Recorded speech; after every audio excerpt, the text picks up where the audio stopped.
तो देखिए इससे पहले हम लोगों ने polar equation of conic derive कर लिया। उसके अंदर पोलर इक्वेशन ऑफ, एक तो पोलर इक्वेशन ऑफ कोनिक है ना, जो जनरल इक्वेशन है पोलर का, पोलर फॉर्म में L by R equal to 1 + e cos theta, वो हमने देख लिया उसका डेरिवेशन। उसके बाद मैंने अलग से आपको सर्किल का इक्वेशन और सर्किल के जो पर्टिकुलर केसेस है पोलर फॉर्म वो भी करा दिए। और आगे इसमें स्टार्ट करने में इससे पहले कुछ और चीजों की जरूरत पड़ेगी, थोड़ा सा स्ट्रेट लाइन के डिफरेंट फॉर्म्स पोलर फॉर्म में, क्योंकि कार्टेशियन में अक्सर हम लोग पढ़ते रहते हैं, तो अब टाइम कम है तो मैं बहुत ज्यादा कार्टेशियन में डिटेल में नहीं जाऊंगा ना। जैसे जनरल इक्वेशन होता है, नॉर्मल फॉर्म जो है इसका लाइन का, और ये तो इन फॉर्म को पोलर फॉर्म में कैसे कन्वर्ट करेंगे, और तो पहले वो देखते हैं, ठीक है। Yes sir. क्योंकि एक्चुअली होता क्या है ना कि हम लोगों में पोलर में कैलकुलेशन करने की आदत कम होती है, हालांकि है वो भी वैसे ही आसान है कार्टेशियन की तरह, पर थोड़ा सा टाइम कम होने की वजह से मुझे शॉर्ट में रिवाइज कराना पड़ा। पर कुछ ऐसी बेसिक चीजें जिसको की बार बार जरूरत होती है आगे क्वेश्चंस में, तो अगर वो नहीं समझेंगे तो आपको आगे मतलब सवाल उतने अच्छे तरीके से नहीं समझ में आएगा। तो थोड़ा सा सर्किल के बारे में मैंने आइडिया दे दिया, जनरल इक्वेशन क्या होता है। अब देखते हैं इसमें, तो इसमें देखो आपके बुक में थोड़ा सा दिया, मैं इसमें कुछ और चेंजेस कर देता हूँ।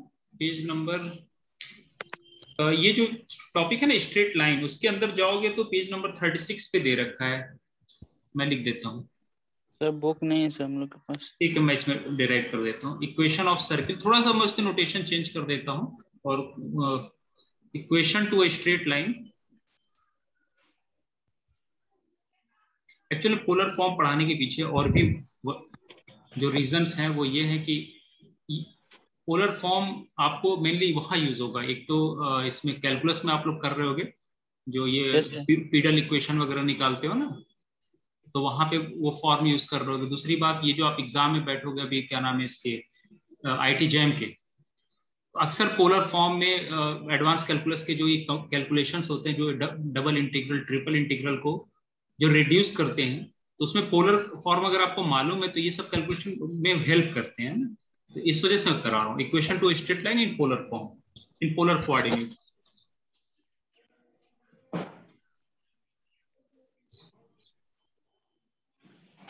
सर क्वेश्चन तो करता हूँ लेकिन सर फिर भूल भी जाता हूँ, लिखना कैसे है प्रोसेस ही भूल रहा भूलना मैथमेटिक्स की अच्छी निशानी निशानी है, ठीक है। जो लोग भूलते हैं ज्यादा, उन्हें माइंड शार्प होता है उनका, परेशान होने की जरूरत नहीं है, लगातार पढ़ते रहें, फिर एक चीजें क्लियर होती जाएगी। समझना ज्यादा जरूरी है, भूल गया कोई बात नहीं, फिर से देखो फिर से रिवाइज करो, वो ठीक है।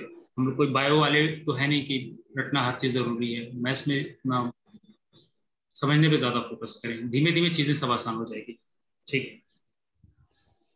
जनरल इक्वेशन टू स्टेट, अच्छा देखो अब इसमें कई चीजें हैं। एक तो हम लोग जो पढ़ेंगे मेनली, एक तो हूँ। जनरल इक्वेशन देखेंगे ना, general equation of straight line in polar form, line in fact straight line की मैं बात करूं, general equation of line in polar form.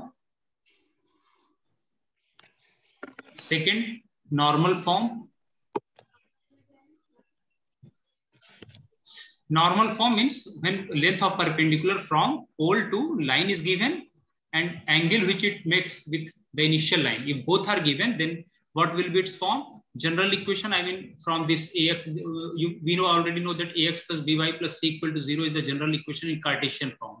So how to convert into polar form? Okay, in polar form.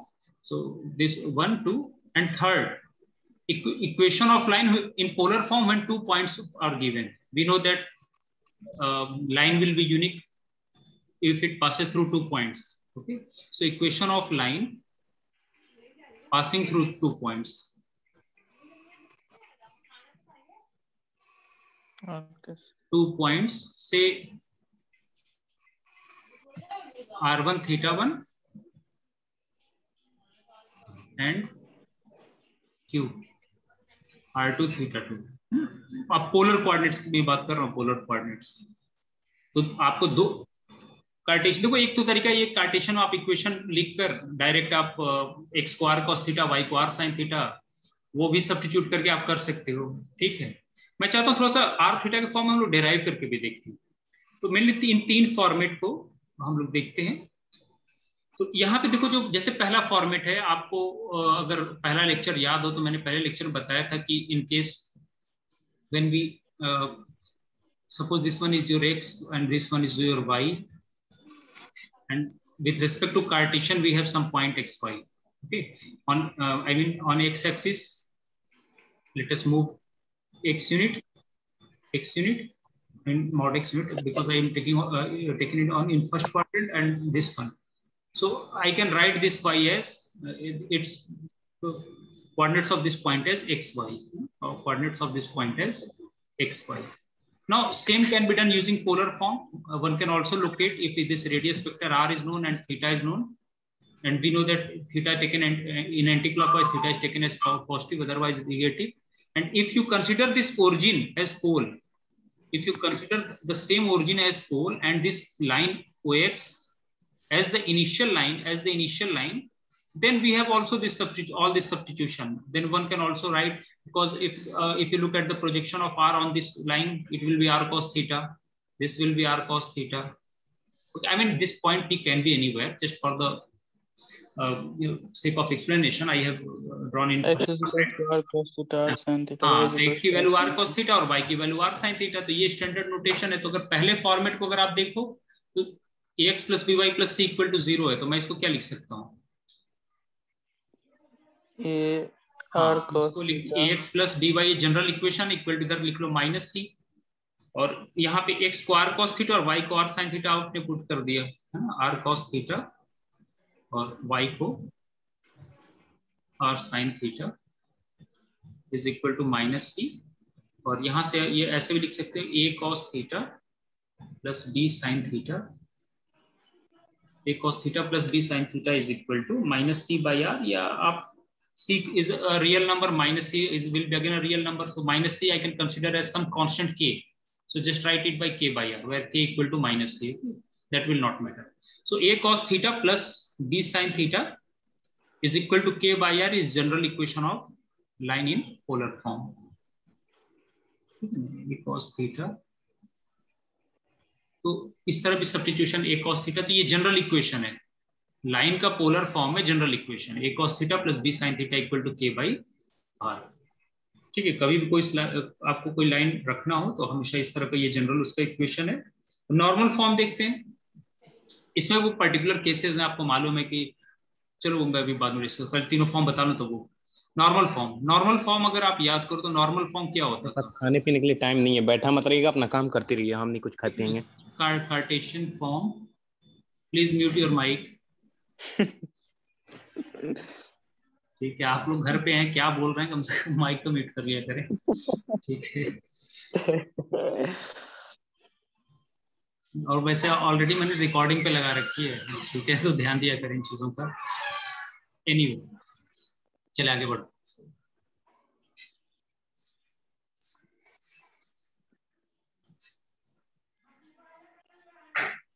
ठीक है, normal form of a line. अब देखो इसमें derive करने के कई वेज है। नॉर्मल फॉर्म मैं दोनों को रिलेट कर देता हूँ, ठीक है ना। अगर आप कार्टेशियन में याद करो तो कार्टेशियन में नॉर्मल फॉर्म क्या होता है? जैसे मान लो अगर आपका ये एक्स एक्सिस है, ये वाई है, and suppose a line is there which, and this one is a line L, and from origin if I draw perpendicular on this line, and suppose the length of perpendicular is p, and this line is making alpha angle with the x-axis. So we already know that its equation is x cos alpha plus y sin alpha is equal to p। ठीक है ना, ये पढ़ा था। अब एक काम करते हैं, इस इक्वेशन को भी यही रहने दो। देखो एक तो तरीका है कि आप डायरेक्ट यहाँ पे x को r cos थीटा, y को r sin थीटा पुट कर दो और आपको फॉर्मेट मिल जाएगा, लेकिन मैं चाहता हूँ कि पहले आप उस मेथड से डिराइव करना चाहता हूँ मैं, पोलर के फॉर्म से। कार्टेशियन से पोलर आना या पोलर डिराइव करके भी आप कार्टेशियन पे बैक जा सकते हो, तो वो देखते हैं यहाँ पे।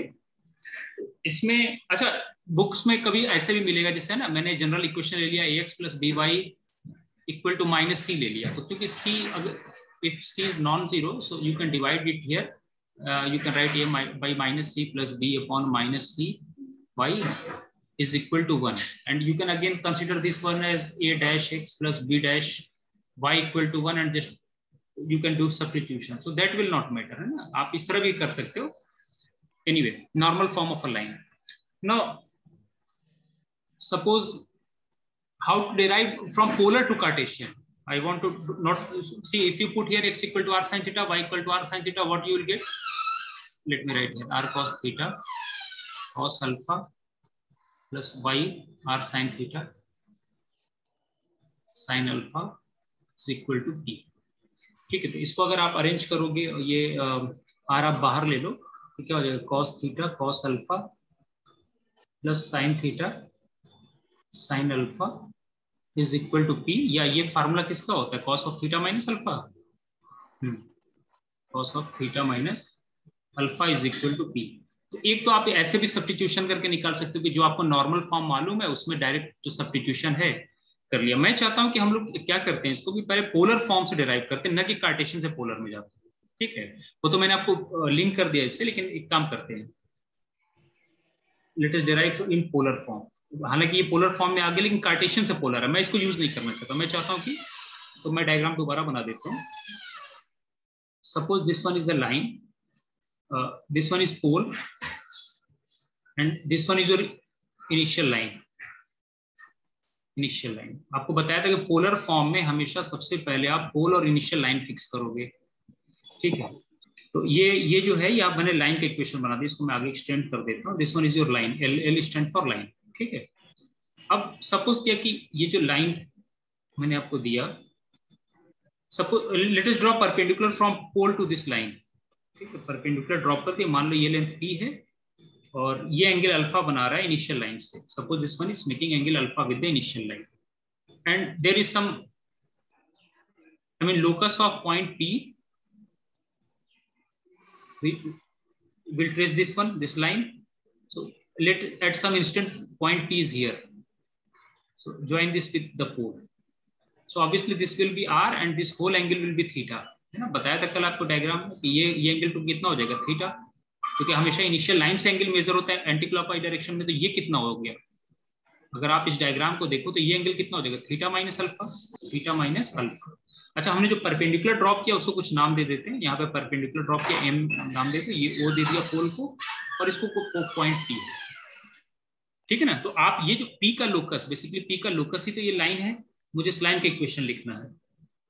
लेकिन उसको लिखने के लिए क्योंकि पोलर फॉर्म में मुझे डिराइव करना, तो मुझे पोल कहीं एक बताना होगा, पोल कहाँ लिया और इनिशियल लाइन क्या, क्योंकि एंगल हमेशा हम एंटी क्लॉकवाइज इनिशियल लाइन से लेते हैं और ये आपका पोल है।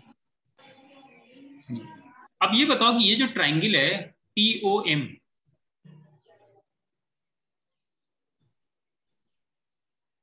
In triangle POM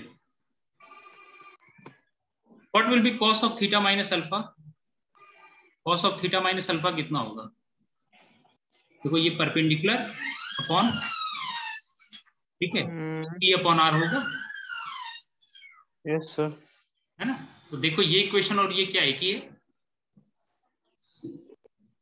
I mean, आपने कार्टेशियन से पोलर में हम आए, कार्टेशियन से हम पोलर में आए, और आप चाहो तो डायरेक्टली पोलर भी का भी इक्वेशन डायरेक्टली डिराइव कर सकते हो without the help of Cartesian. बात समझ मेरी आ रही है? Yes sir. So I can say that this r cos theta minus alpha is equal to p is equation of line in polar normal form. Normal form में देखो दो चीजें important होती है हमेशा, P और R। P क्या होता है, length of perpendicular from origin to the line, and alpha, remember alpha is always the angle with the X axis in Cartesian, और in polar form you can say the initial line. Alpha जो होगा angle हमेशा क्या होता है, तो ये अगर दो चीजें आपको मालूम है तो हमेशा लाइन का फॉर्म ये होता है r cos theta minus alpha equal to p। r तो डिस्टेंस है ना सर, परपेंडिकुलर वाला। r तो वेरी करेगा ना, r और थीटा वेरिएबल है। जैसे ये पॉइंट p पे, जब पॉइंट p यहाँ पे होगा, बेसिकली पॉइंट p जब यहाँ पे होगा तो थीटा अल्फा के इक्वल होता है। ये पॉइंट p वेरी करता है ना, ये वेरी करेगा तभी तो ये लाइन ट्रेस होगा। पॉइंट p कभी यहाँ होगा कभी यहाँ होगा, आई मीन इस लाइन पे वेरी करेगा, लेकिन ये m परपेंडिकुलर फिक्स है। जब यहाँ पे परपेंडिकुलर ड्रॉप करोगे ओरिजिन से इस लाइन पे, ये फिक्स है। इस लाइन का मुझे इक्वेशन निकालना था। ठीक है, अब इसमें देखो केसेस हैं, जैसे अगर मैं आपको ये कहूं कि if line passes through the pole, देखो इसमें केसेस जरा इंपॉर्टेंट है, इसको समझने की कोशिश करो। Case first, if line passes through pole,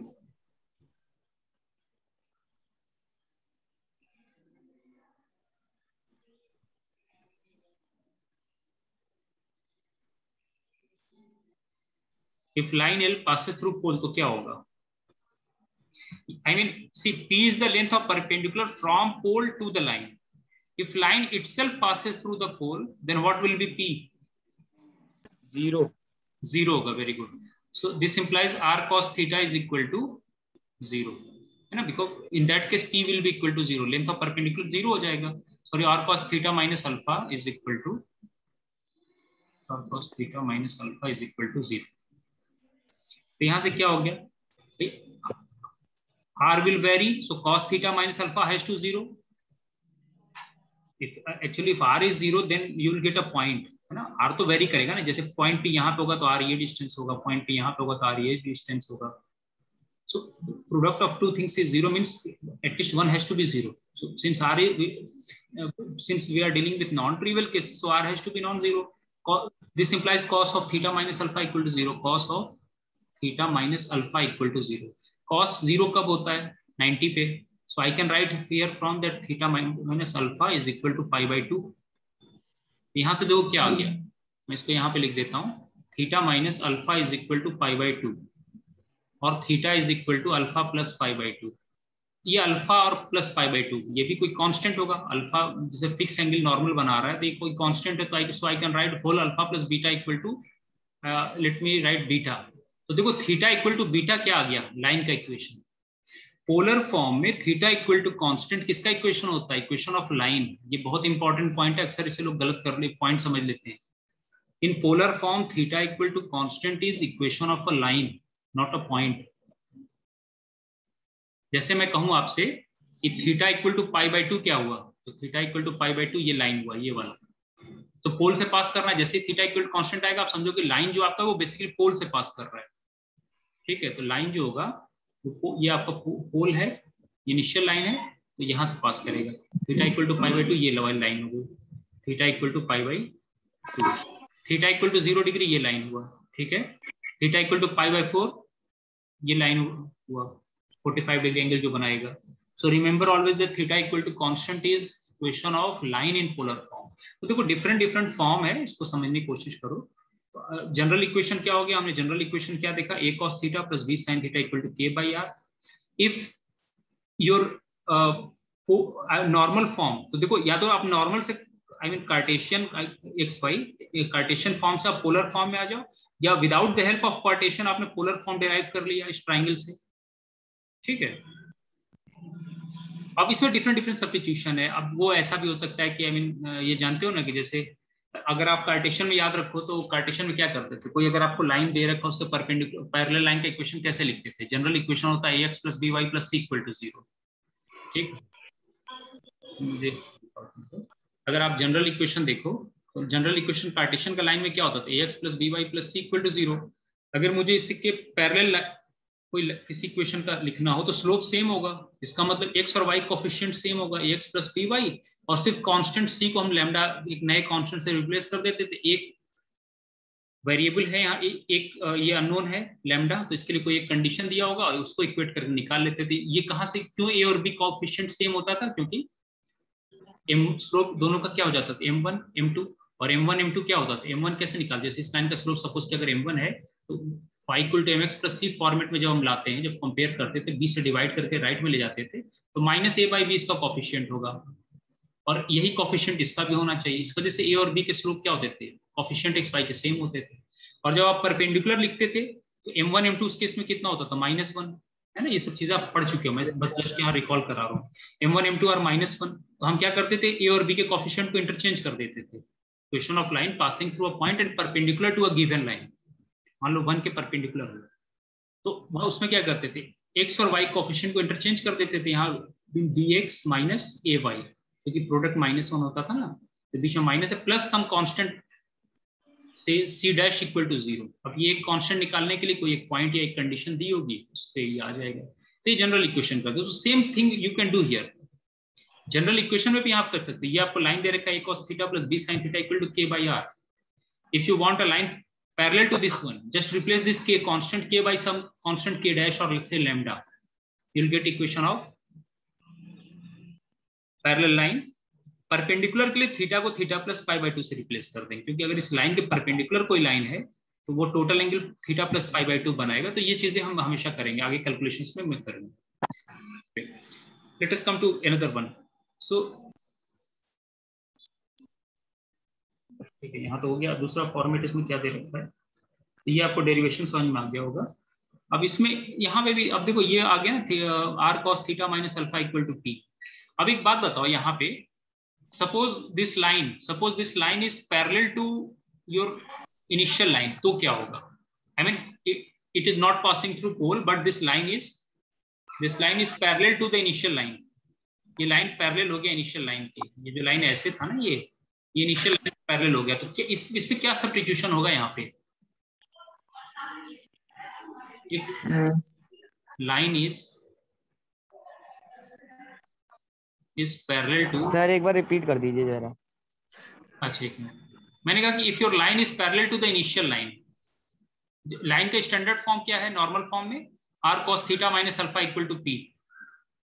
are cos of theta minus alpha is equal to P, ये आपका है नॉर्मल फॉर्म। मैंने कहा कि if your line, this line L, if this line is parallel to the initial line, तो क्या होगा यहाँ पे? ये देखो, ये पैरेलल अगर इनिशियल लाइन के, तो ये जो परपेंडिकुलर आप ड्रॉप करते थे ना, ये जो एंगल अल्फा बनाता था, ये कितना हो जाएगा? 90 डिग्री। ये अब ऐसे हो जाएगा ना परपेंडिकुलर इसके ऊपर, तो ये एंगल कितना हो जाएगा? 90 डिग्री। इसमें अल्फा की जगह मैं क्या पुट कर सकता हूँ? पाई बाई 2। Yes sir. ठीक है ना, तो अल्फा कितना हो जाएगा? पाई बाई 2। अल्फा की याद है लेंथ ऑफ परपेंडिकुलर है कहाँ से? ओरिजिन से लाइन पे, sorry origin in the sense यार पोल, पोलर फॉर्म में ओरिजिन का रोल पोल प्ले करता है, क्योंकि आप डिस्टेंस हमेशा पोल से मेजर करते हो, याद रखना। ठीक है, तो अल्फा पाई बाई 2 अगर यहाँ पे हो गया तो क्या हो जाएगा? This equation reduces to r cos of theta minus pi by 2 is equal to, और r sine theta is equal to P. ये हो गया। ठीक है, दूसरा देखो, तो ऐसे सब्स्टिट्यूशन आप कर सकते हो। And if suppose this line is perpendicular to the initial line and passing through pole, तो क्या होगा? Okay, suppose this line is perpendicular, may not be passing through pole. Suppose this line is perpendicular to the initial line. Let me write here. If line is perpendicular to initial line, diagram से आपको क्या दिख रहा है, क्या होना चाहिए? If line is perpendicular to initial line, मतलब इस तरह थोड़ा सा ये इंटरप्रिटेशन किया करो, क्या हो सकता है इक्वेशन से क्या होता है विदाउट यूजिंग कार्टेशियन। कार्टेशियन में तो आप बहुत बार कर चुके हो, मैं इसलिए कार्टेशियन यूज नहीं करना चाहता। वो तो आपको फॉर्मेट मालूम है, लिख के आप डायरेक्टली सब्स्टिट्यूशन कर दोगे।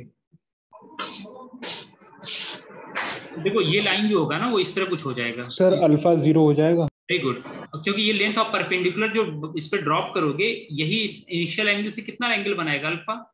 So in that case alpha will be equal to 0. तो alpha 0 हो जाएगा, तो इक्वेशन किस में रिड्यूस हो जाएगा? r cos theta is equal to p। समझ में आ गया? r cos theta equal to p। और in case it is perpendicular to the initial line and passing through pole, तो p भी 0 हो जाएगा। चलो, तो ये सब आपको, इसका मतलब आपको समझ में चीजें आ रही है। ठीक, अच्छा यहाँ पे कुछ और भी इस तरह सोचा जा सकता है इसको। अच्छा, ये देखो, जो थीटा इक्वल टू कांस्टेंट मैंने डिराइव कराया था ना, जिस केस में थीटा इक्वल टू अल्फा, ये हाँ, जब ये if line L passes through pole, इसको आप पोलर फॉर्म में भी डिराइव कर सकते हो। जैसे पोलर फॉर्म में if any line passes through origin, तो वहां इक्वेशन क्या होता है? अगर आप याद करो तो लाइन पासेस थ्रू ओरिजिन का इक्वेशन क्या होता है? y equal to mx। Any line passing through origin का इक्वेशन क्या होता है कार्टेशियन में? y equal to mx। Yes sir. क्या होता है? स्लोप। मान लो अल्फा बना रहा है ये, तो I can write m is equal to tan alpha. I can write m equal to tan alpha. तो इक्वेशन क्या होगा? y equal to tan alpha x, या चलो बीटा मान लो इसको, मैंने यहाँ बीटा लिया ना, beta, m equal to beta ले लो, तो tan बीटा इंटू x। अब अगर आपको पोलर फॉर्म में कन्वर्ट करना तो x को क्या लिखेंगे? r cos थीटा, और y को r sin theta.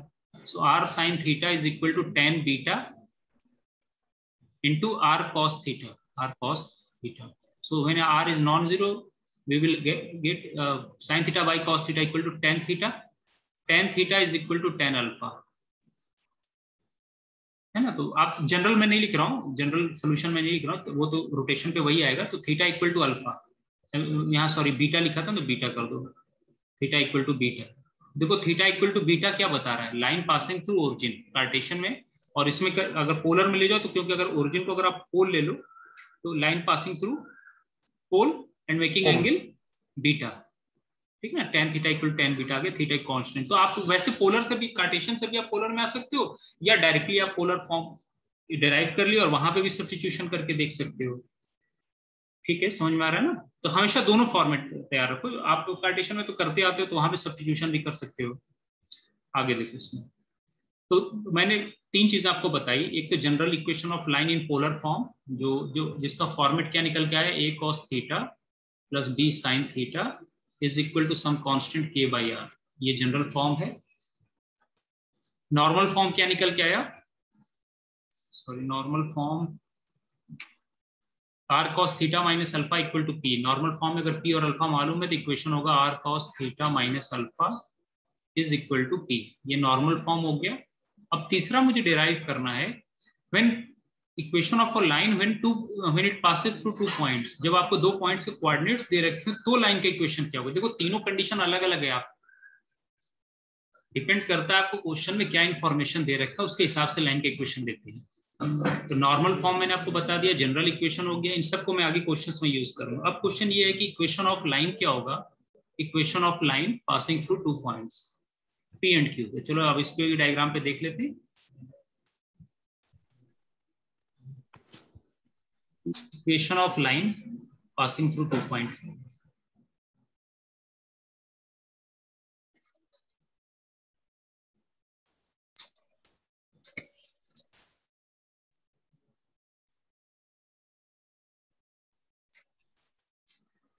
equation of line passing through 2 points in polar form. Obviously I am dealing everywhere in polar form. Cartesian में आप जानते हो, वहां से भी कर सकते हो, लेकिन मैं नहीं चाहता वो डिराइव करना। कार्टेशियन से पोलर में कार्टेशियन इक्वेशन लिख के आप वहां सब्स्टिट्यूशन से आ सकते हो। सपोज कि कोई लाइन है and it is passing through से 2 points P and Q।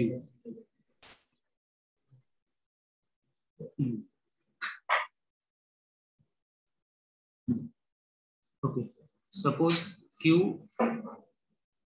first of all you have to fix pole and initial line always, pole and initial line। चलो हमने ये पोल और ये इनिशियल लाइन एज्यूम कर लिया। अब देखते हैं इसमें, अब पोल और इनिशियल लाइन एज्यूम करने के बाद सपोज कि जो बुक का नोटेशन मैं वही यूज कर लेता हूँ, उससे कोई फर्क नहीं पड़ता। 2 पॉइंट ले लिया, सपोज कि ये जो लाइन L है ना आपका, ये 2 पॉइंट से पास कर रहा है, this line L passing through Q and R, से Q and this R। Q के कोऑर्डिनेट्स हैं, मैं बुक का नोटेशन यूज कर लेता हूँ, R1 थीटा 1 और R के नोटेशन है R2 थीटा 2। ठीक है, R1 theta 1, equation of line passing through 2 points से Q एंड R। हालांकि मैंने स्टार्टिंग में इसको P एंड Q लिख दिया था, यहाँ पे देखो इन polar form, general equation of line in polar form, इसको आप Q कर लो, इसको R कर लो। तो इन दोनों पॉइंट से पास होने वाली मुझे लाइन L का इक्वेशन चाहिए, L का इक्वेशन चाहिए। आप R1 थीटा 1 का मतलब क्या हुआ कि मुझे यहाँ से यहाँ ज्वाइन करना है। देखो आपका लाइन ये है, ठीक है, तो R1 थीटा 1 मीन्स ये आपका R1 होगा और एंटी क्लॉकवाइज में ये थीटा 1 रहा होगा। R2 theta 2 means this one is R2 और theta 2 means this line in anti clockwise, this angle is theta 2, this whole angle is theta 2। अब मान लो कहीं पॉइंट, कोई जो वेरिएबल पॉइंट है जिसका लोकस की लाइन है, suppose it's coordinate r theta, ठीक है ना, ये पॉइंट है, यही पॉइंट ये लाइन ट्रेस करेगा, इसका लोकस मुझे निकालना, इसका लोकस ये लाइन है, इस लाइन का इक्वेशन लिखना है। तो r थीटा का मतलब क्या हुआ, join it with the pole, it may or may not be perpendicular, बल्कि कहीं आगे ले लो, ऐसा लग रहा है जैसे परपेंडिकुलर हो, जरूरी नहीं परपेंडिकुलर होना, मैं आगे बना देता हूँ, वरना वो अक्सर कंफ्यूजन हो जाता है कि वो परपेंडिकुलर होगा, ऐसा कुछ नहीं है। ठीक है, तो मैं इसको थोड़ा सा आगे बना देता हूँ। Suppose this point P whose coordinates, polar coordinates are r theta, ये r हो गया, और ये एंगल आपको थीटा है, ये एंगल कितना है, थीटा है, तो ये आपको r हो गया। अब मैं P Q और इसको O नाम दे दो। अब ये बताओ कि this total angle is theta, this total angle is theta, so what will be this angle, this one. Sir theta minus theta 1 plus theta 2। Theta minus, अगर आप चाहो तो थीटा 2 कर दो सिंपली ना, theta minus theta 2। Yes sir. ठीक है, और ये वाला इसको क्या लिखेंगे? Theta minus theta 1। Theta minus theta 2 total है ना, ये थीटा 2 माइनस थीटा 1। हाँ, और and this one is already theta 1, this one is already theta 1। ठीक है, yes sir. Theta 2 minus theta minus theta 2।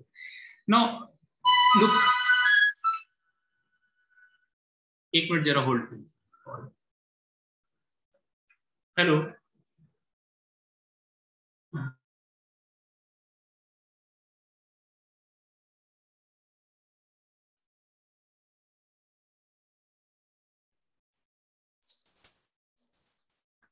हाँ तो देखो अब क्या करेंगे कि अगर आप एरिया ऑफ ट्राइंगल ऐसे करते हैं, area of triangle O P O R, बल्कि P O Q, area of triangle P O Q, वो क्या होगा? इन दोनों का अलग एरिया, इन तीनों के एरिया का सम होगा। Area of triangle O P O Q is equal to triangle O Q P plus triangle O R P. देखो ठीक है, पी ओ क्यू का जो एरिया होगा, इसका एरिया इन दोनों का सम होगा ना, O Q P plus O R P. O Q P. अरे भाई कोई माइक ऑफ कर लो।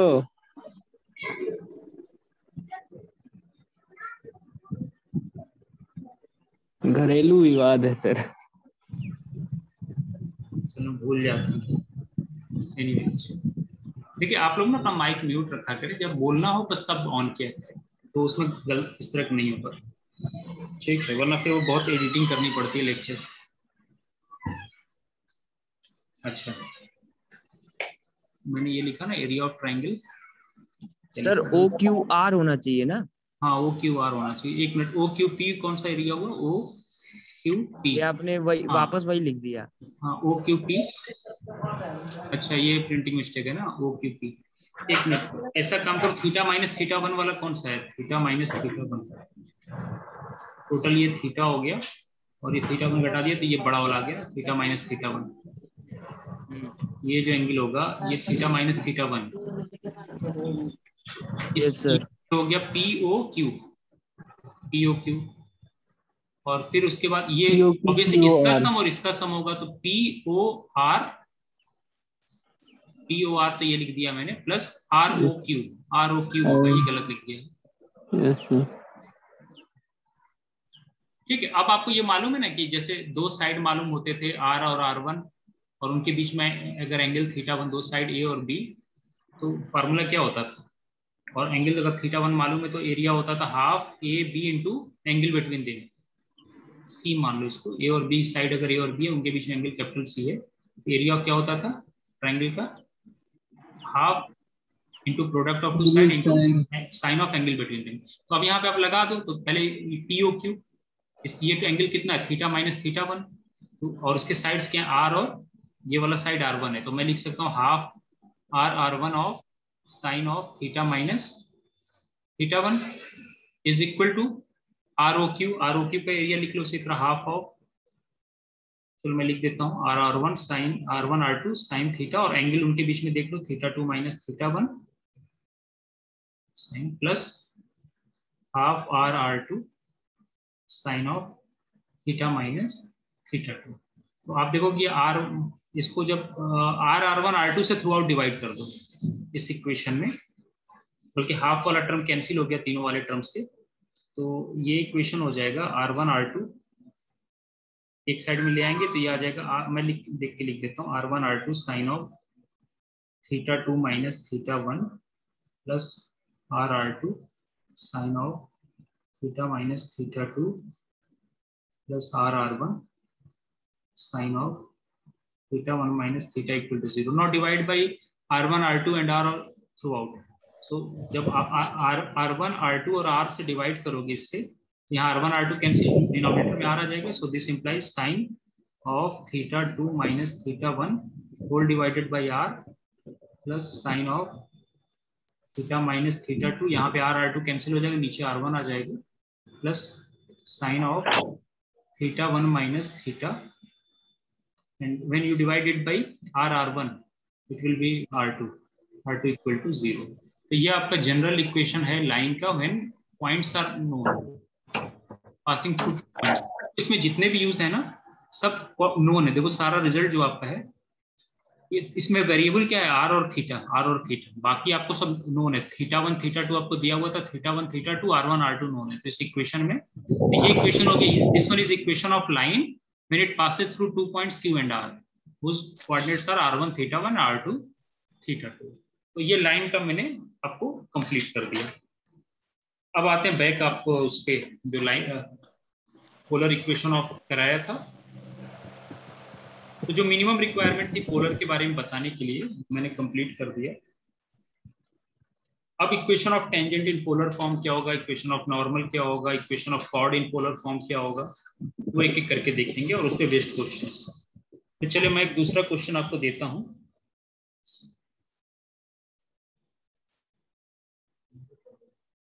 क्वेश्चन नंबर 3 आपके बुक से, question number 3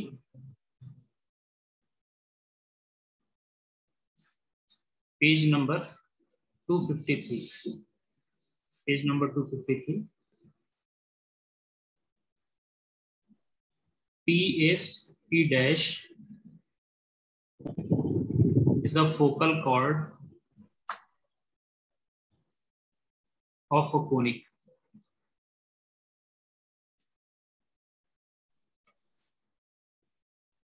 Prove that 1 upon SP plus 1 upon SP dash is equal to 2 upon L, where L is length of semi-lattice rectangle. Where L is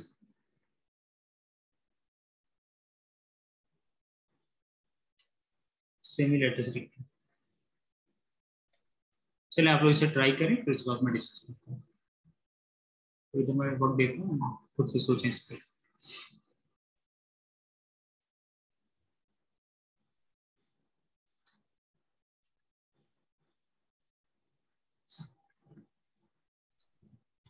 diagram बनाए इसका.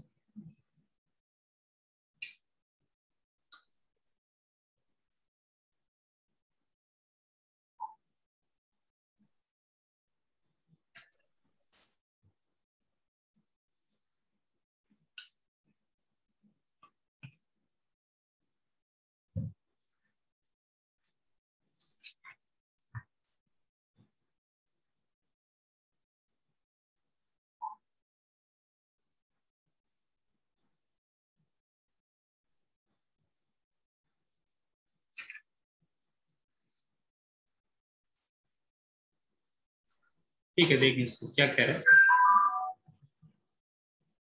Suppose this one is the conic, and see in normal cases whenever, remember, pole is not mentioned, we will always assume pole at focus.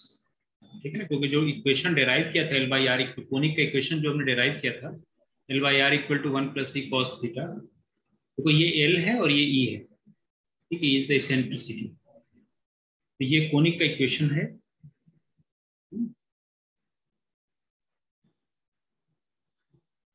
तो question क्या लिखा हुआ है, if P S P dash, suppose this one is the pole, say focus S, and this one is a conic. Let me extend it just for explanation. So if PSP dash is a focal chord, means a chord passing through focus.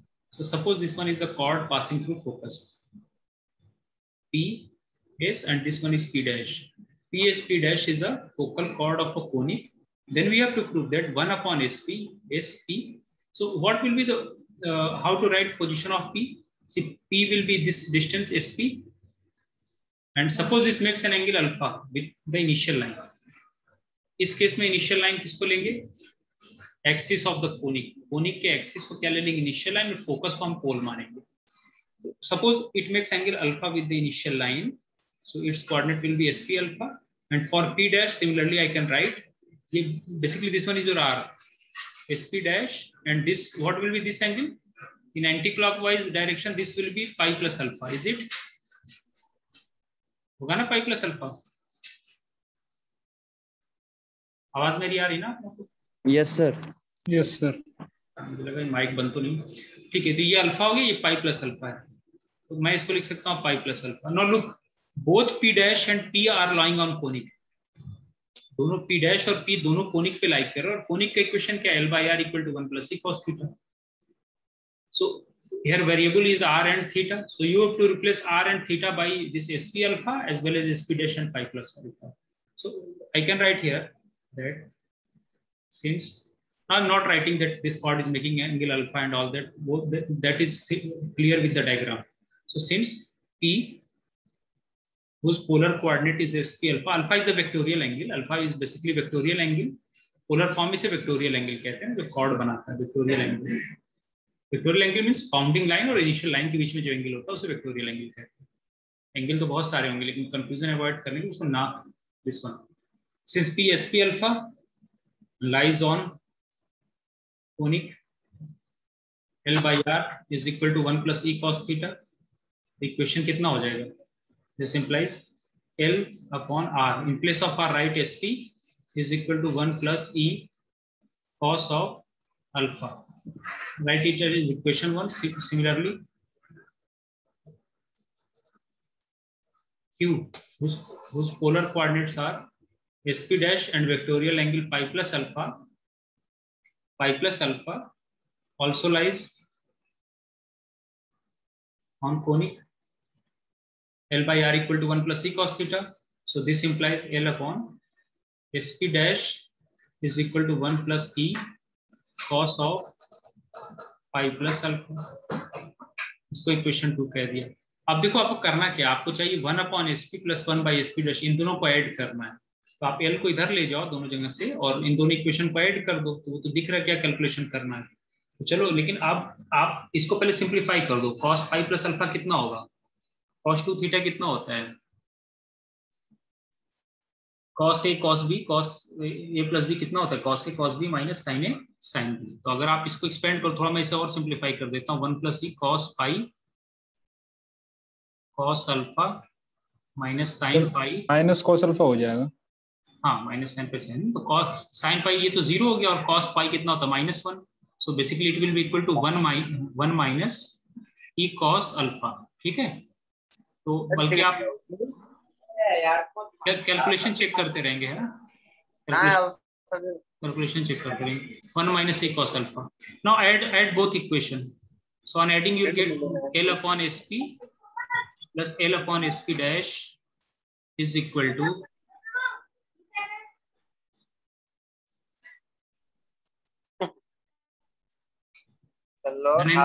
please mute your mic, otherwise I will remove you from the group.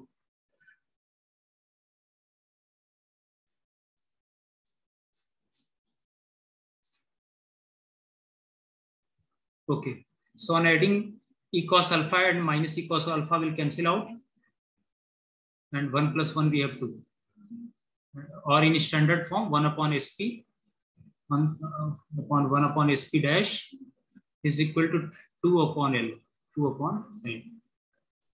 ठीक है ना, 1 upon SP plus 1 upon SP dash is equal to 2 upon। Question समझ में आया आपको? Yes sir. अच्छा, vectorial angle को ना बुक में देखोगे तो जैसे ये तो डिस्टेंस SP हो गया, शॉर्ट में इसको ऐसे भी लिखते हैं जैसे सिर्फ आपको वेक्टोरियल एंगल दे देगा, P अल्फा लिखते हैं। सो this is the notation adopted, you will find throughout। P alpha लिख देंगे, P alpha means this distance will be SP, उसे बार बार लिखते नहीं, सिर्फ वेक्टोरियल एंगल दे देते हैं, तो उससे ये मालूम होता है कि ये अल्फा बनाएगा और ये डिस्टेंस कितना हो जाएगा SP। SP कॉमा अल्फा को हम इस तरह भी लिख सकते हैं P अल्फा, मतलब R थीटा को, जैसे मान लो किसी पॉइंट का लोकेशन अगर R थीटा पोलर कोऑर्डिनेट, तो उसको सिर्फ इस तरह भी लिखते हैं P थीटा, है ना, क्योंकि फोकस से P की दूरी जो होगा वो R हो गया, तो वो तो ट्रिवियल है, एंगल इंपॉर्टेंट है। तो शॉर्ट में ये कुछ बुक्स में देखोगे तो आप इस तरह भी नोटेशन अडॉप्ट किया हुआ है। कहीं अगर मैं इस तरह भी लिख दूं तो आप समझ लेना कि ये बेसिकली वहां पे R हिडन है। ठीक है, तो चलो हो गया। अब इसी तरह क्वेश्चन मैं आपको दूसरा एक क्वेश्चन देता हूं, आप लोग खुद से ट्राई करें। सर हाँ बताएं। सर इसको मतलब इसके पॉइंट के कोऑर्डिनेट्स 80 स्क्वायर, 280 एज्यूम करके भी कर सकते हैं। हाँ हाँ बिल्कुल, वो तो है ही, वो तो हमेशा वो तो वैलिड है, कोई दिक्कत नहीं है। लेकिन ये है ना कि अब ये इस चैप्टर का नाम है पोलर इक्वेशन, जो आपके कोर्स में है, ठीक है। तो हाँ, हम कोशिश करेंगे सारे कैलकुलेशन को पोलर फॉर्मेट में ही करें, यस सर। ठीक है ना।